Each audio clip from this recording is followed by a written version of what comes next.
നവീൻ ബാബു കേസിൽ അന്വേഷണ ഉദ്യോഗസ്ഥനായിരുന്ന ACP TK രത്നകുമാറിന്റെ സ്ഥാനാർത്ഥിത്വത്തിനെതിരെ Congress ഉദ്ദിഷ്ടകാര്യം സാധിച്ചു നൽകിയതിന്റെ പ്രതിഫലമായാണ് കണ്ണൂർ DCC സ്ഥാനം നൽകിയതെന്ന് കണ്ണൂർ DCC പ്രസിഡന്റ് മാർട്ടിൻ ജോർജ് പറഞ്ഞു. കേസിൽ PP ദിവ്യയെ സംരക്ഷിക്കാൻ ശ്രമിച്ച ഉദ്യോഗസ്ഥനാണ് രത്നകുമാറെന്നും മാർട്ടിൻ ജോർജ് ആരോപിച്ചു.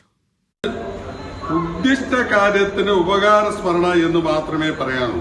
നിരപരാധിയായ നവീൻ ബാബു ADM കോളേജിൽ മരണപ്പെട്ട കേസ്, ആ കേസിൽ PP ദിവ്യയാണ് പ്രതി എന്ന് വന്നപ്പോൾ ആ കേസ് ഒതുക്കി തീർക്കുന്നതിന് വേണ്ടി അദ്ദേഹം നടത്തിയ ആ കാര്യങ്ങളെക്കുറിച്ചൊക്കെ ഞങ്ങൾ അന്ന് തന്നെ പറഞ്ഞതാണ്.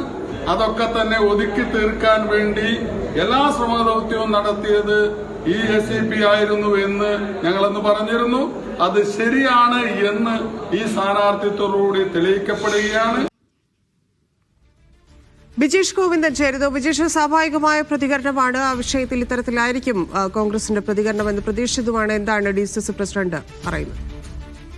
DCC പ്രസിഡന്റ് ഇക്കാര്യത്തിനകത്ത് പറയുന്നത് ADM നവീൻ ബാബുവിന്റെ മരണത്തിൽ അത് ആ കേസ് അന്വേഷിച്ചതിന്റെ അന്വേഷണ ചുമതലയുണ്ടായിരുന്ന ഉദ്യോഗസ്ഥനാണെന്ന് ഈ പറയുന്ന രത്നകുമാർ. അപ്പോൾ TK രത്നകുമാർ ഈ കേസിനകത്ത് അവിഹിതമായി ഇടപെട്ട് PP ദിവ്യയ്ക്കും CPM-നും അനുകൂലമായി ആ കേസിനെ തിരിച്ച് വഴിതിരിച്ച ആളാണ് ACP. അതിന്റെ ഒരു ഉപകാര സ്മരണ എന്നുള്ള രൂപത്തിലാണ് ഇപ്പോൾ തിരുവനന്തപുരം നഗരസഭയിലെ കോട്ടൂർ വാർഡിൽ TK രത്നകുമാറിനെ CPM സ്ഥാനാർത്ഥിയായി പ്രഖ്യാപിച്ചിരിക്കുന്നു എന്നുള്ളതാണ് പ്രധാനമായും DCC പ്രസിഡന്റിന്റെ ആരോപണം. ഒപ്പം തന്നെ അദ്ദേഹം പറയുന്ന മറ്റൊരു കാര്യം കൂടിയുണ്ട്. CPM-ന് വേണ്ടി മറ്റു കേസുകളിലും ACP അല്ലെങ്കിൽ അന്വേഷണ ചുമതല ഉണ്ടായിരുന്ന ഉദ്യോഗസ്ഥൻ എന്ന രൂപത്തിൽ TK രത്നകുമാർ അവിഹിതമായി ഇടപെട്ടിട്ടുണ്ട്. CPM-ന് അനുകൂലമായി പല കേസുകളിലും അദ്ദേഹം പോലീസിന്റെ നീക്കങ്ങൾ അത്തരത്തിലുള്ള നീക്കങ്ങളിലേക്ക് പോലീസിനെ കൊണ്ടുപോയത് TK രത്നകുമാറാണെന്നുള്ളതാണ് പ്രധാനമായും കോൺഗ്രസ് നേതൃത്വം ആരോപണം ഉന്നയിക്കുന്നത്. ഒപ്പം തന്നെ youth Congress TK രത്നകുമാറിന്റെ സ്ഥാനാർത്ഥിത്വത്തിനെതിരെ TK Ratnakumar നടത്തിയ പല